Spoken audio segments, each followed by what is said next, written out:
Frenchy and punk t-shirt today. Tell me about Frenchy and the Punk. Gosh, I think we did I meet them at Free Spirit Festival? I want to say that that was the case I back bet you when did. they were sort of at their peak population of 1,000 people in attendance or close to. Mhm. I think True Figures may have not actually gone over 1,000 people in attendance to Free Spirit Gathering back in the day. Used to be on Father's Day weekend Mhm. every year until they sort of lost their spot, so to speak, um, to larger venues. Camp Ramblewood, Aberdeen, Maryland. I think we've mentioned it a few times. 1988 was the first year I went. 89, I think you and I went We did.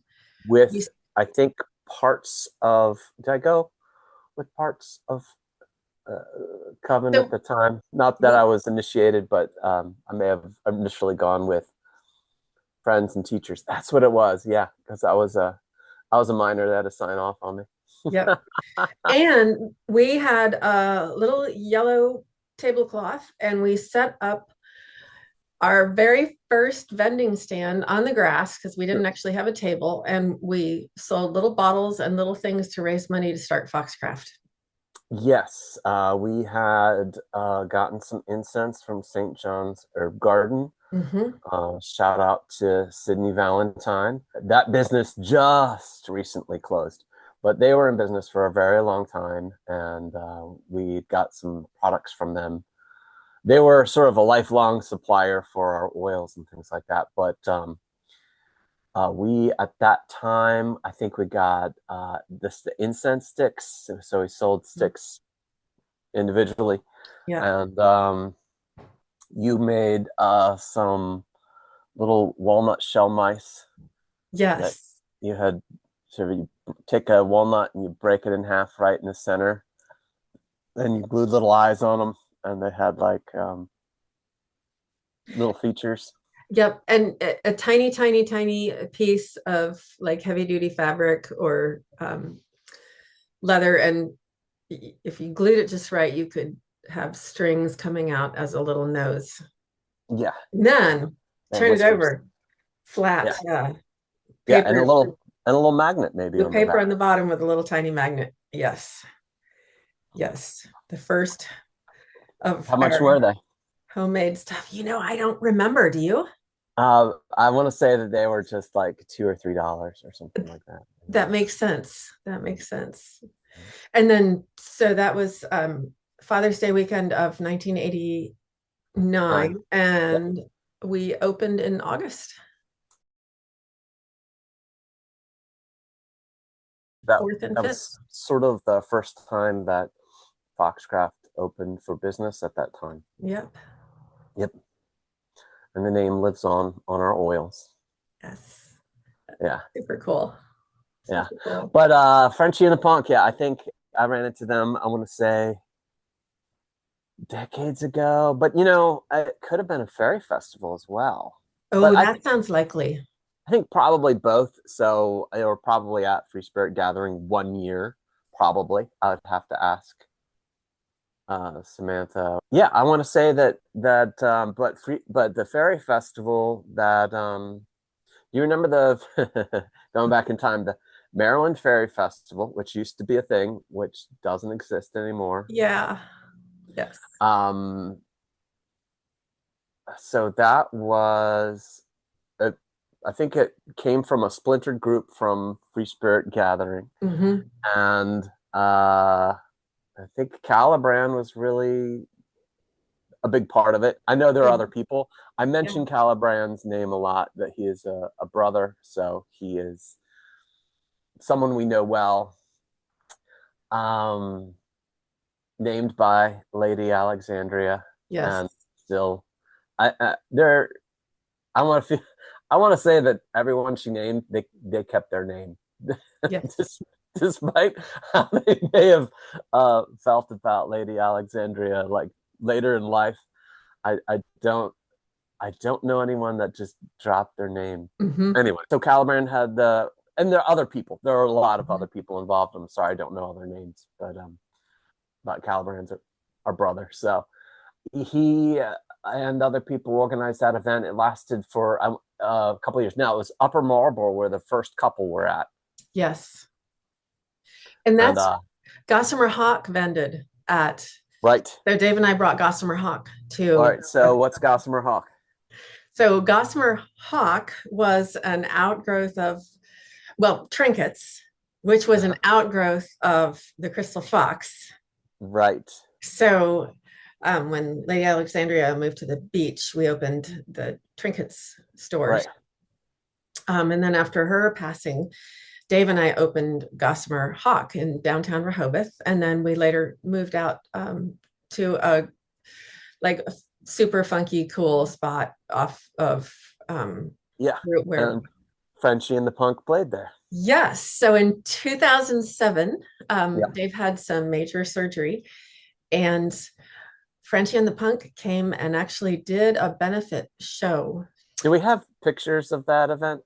I had one picture on a website that I no longer have, but I'm going through all my old photos from like 2016 and prior.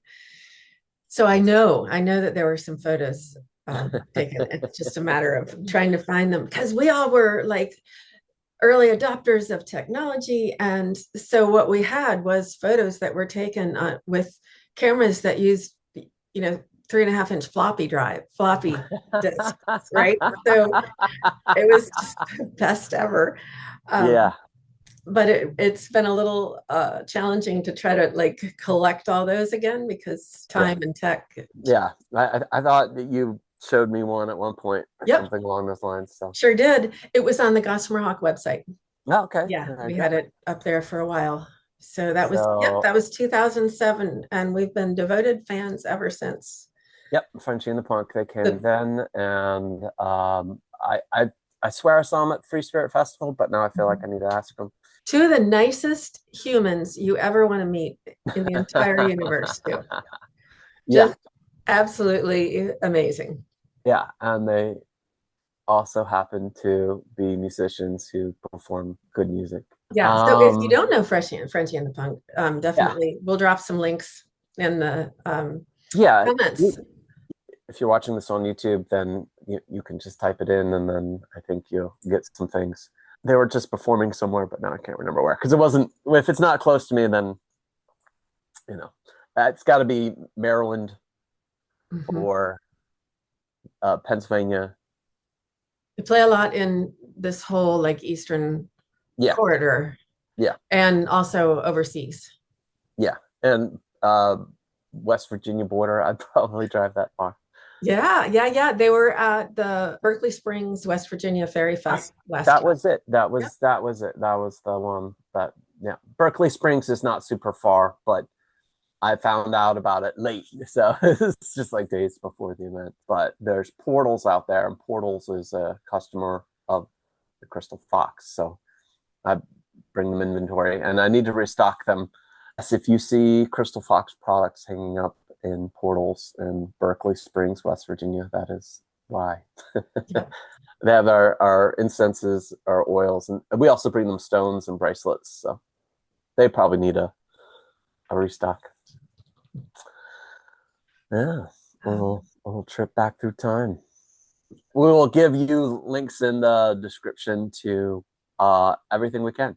Lots of history, lots of tendrils, lots of good times, Yeah, lots of people, lots lots of of people, people. many of whom we still know and love today.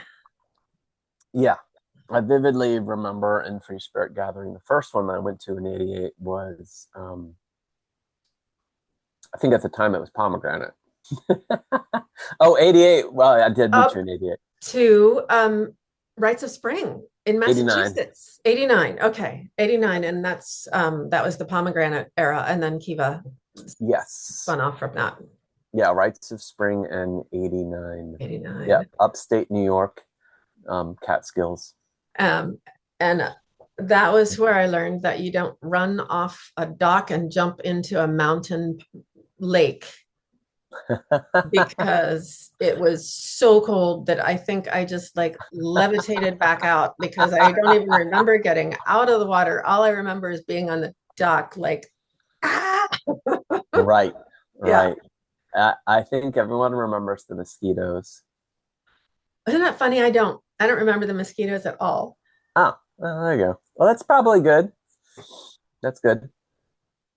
Yeah, Yeah. yeah. You were covered. You had like 100 mosquito bites. I think we stopped counting, or you stopped counting in the 90s or something like that. Well, I'll apologize now for all the complaining I probably did back then. I don't think you complained that much. It was just a lot of mosquitoes. So everyone was just like, "How do we deal with this?"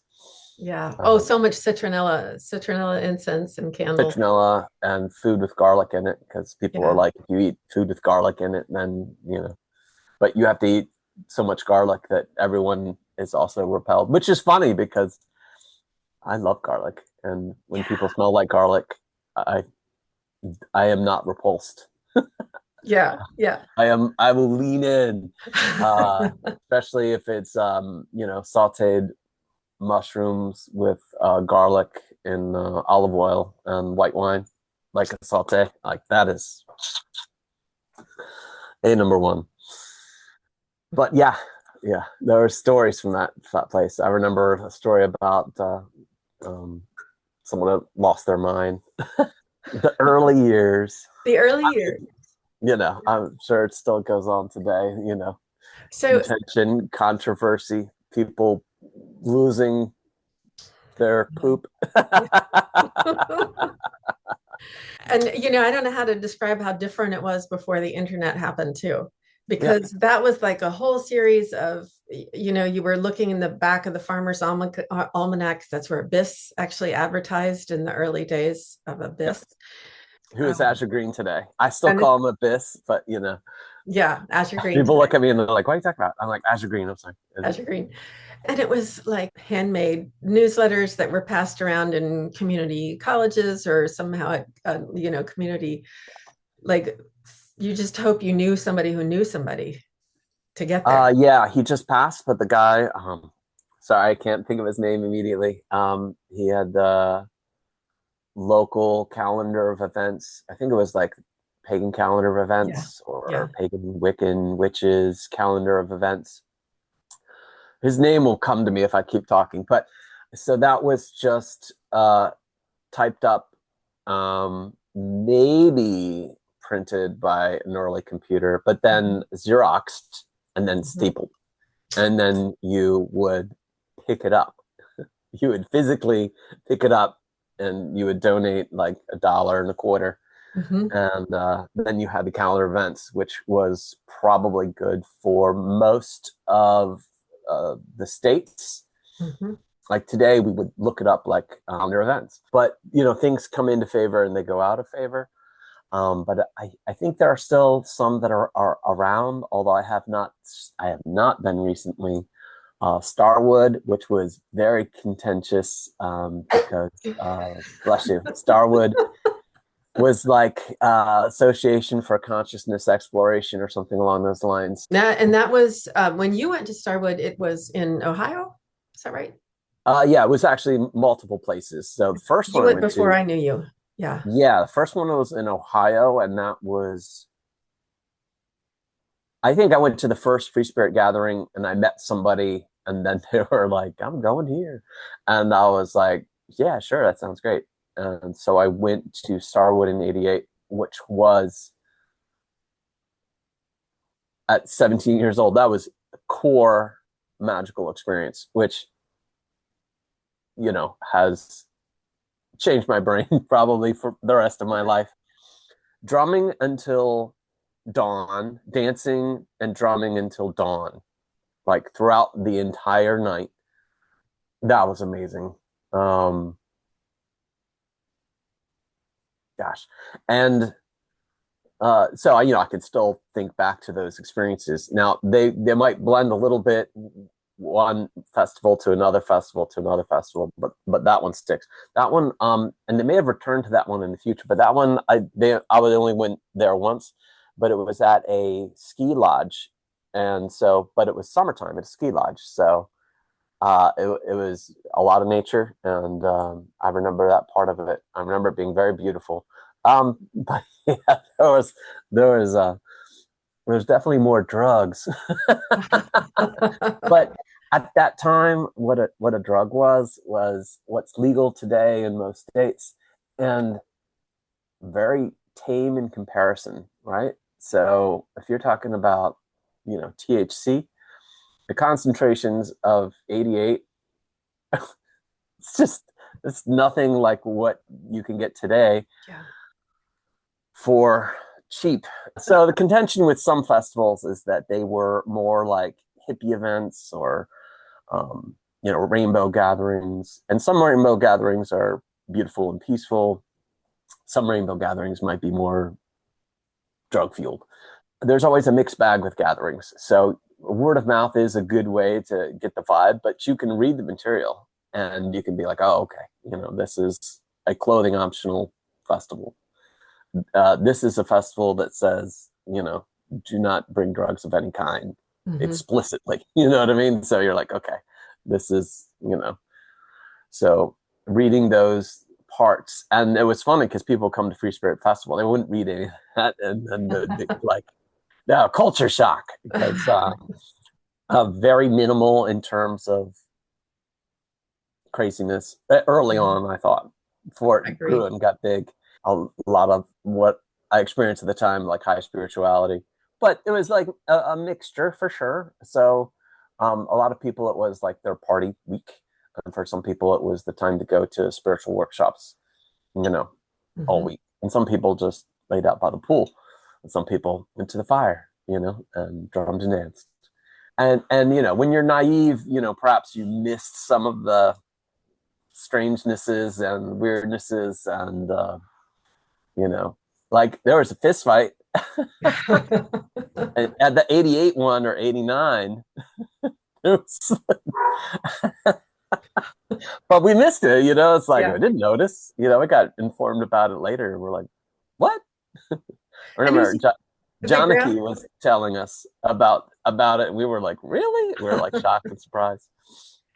It was a fairly big venue. So there was a lot of acreage, and you could have totally different experiences depending on where you were.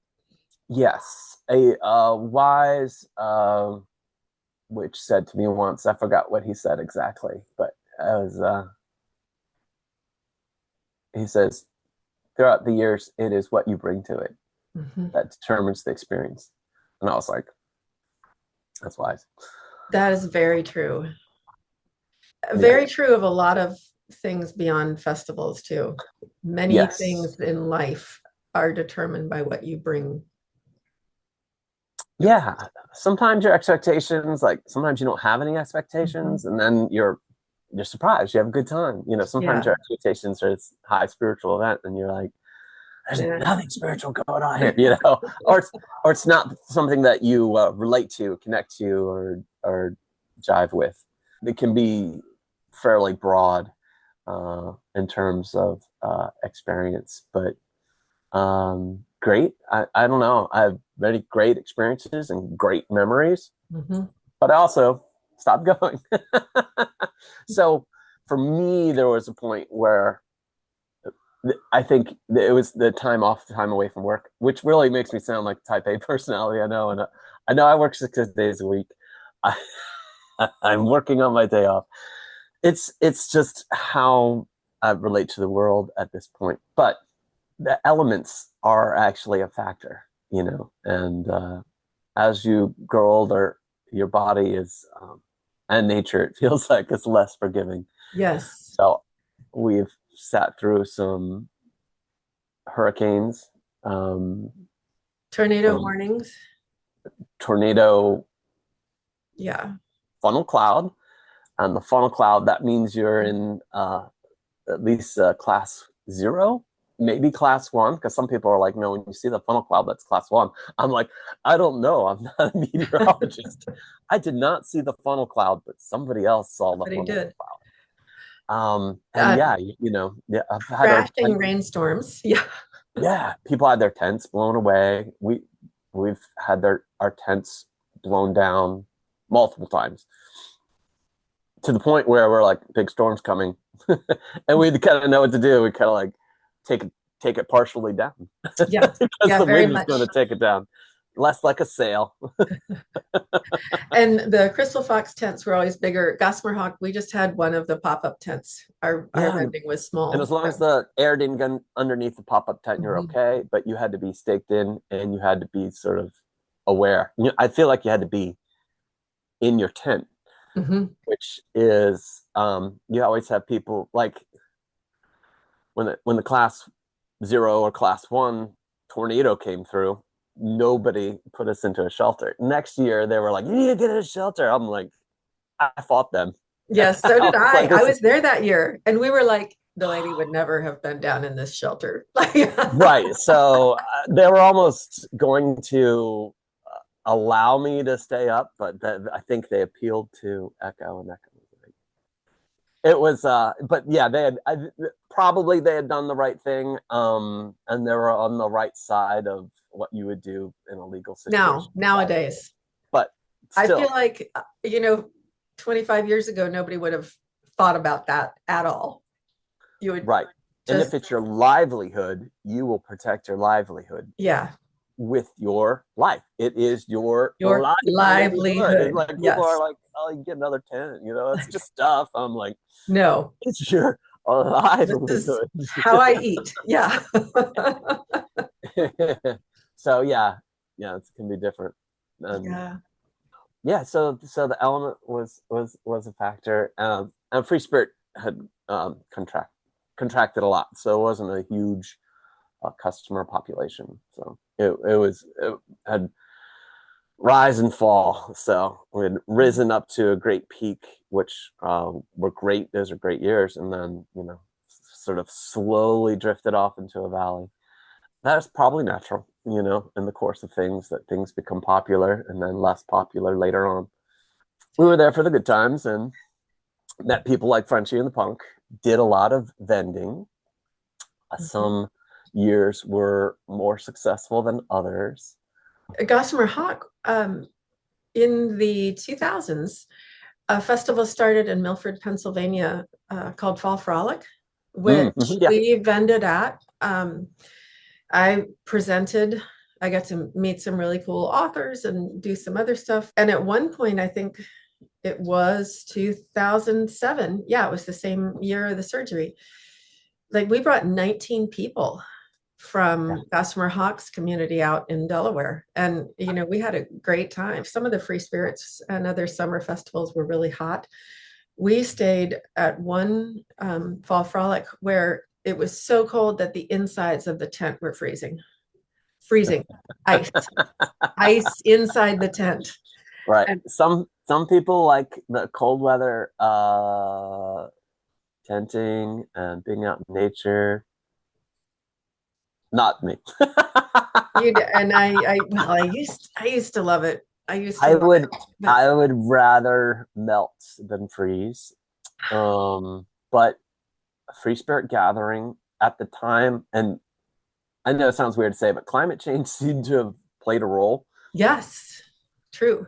So we were there pretty much at the precipice of the summer solstice every year for a Mhm. very long time. And the weather changed. And we just talked about storms coming in, but Mhm. also sometimes it was incredibly hot. Mhm. We did have some years where it was very cold, like camping in a cloud. For many years, it was beautiful weather. We may have had a golden stretch of time for a while. Very Mhm. sunny. People always, would get sunburned if they didn't take care of themselves, especially if they're Yeah. walking around sky clad. But it was a different time. And I want to say that you could be sky clad at Free Spirit in the late '80s and early '90s, and there was a different vibe. You didn't get harassed, Very much. basically, basically. So there was harassment, but it was different, It and it's like was, you felt safe. you felt safe. You Yeah, felt safe. it was a safe, loving space where people were watched out for each other and Yeah. And if you like, said you needed help from anybody, anybody would help you. yeah, If your tent was blowing away, a stranger would come and grab and help you constantly. it was very Constantly. much a community. Absolutely. Yep. It's great. So if you have a takeaway from this whole conversation, it would be to go to a festival. Mhm. It doesn't matter what country you are in or what state you live in. Uh, pretty sure you're going to be able to find something. That's my recommendation. If you find it in your heart, you can find a local artist or a local merchant, and you can buy a little thing Yep. because it means a lot to them, even if it's just positive feedback. Like telling somebody their artwork looks great. You know. Yeah. Yeah.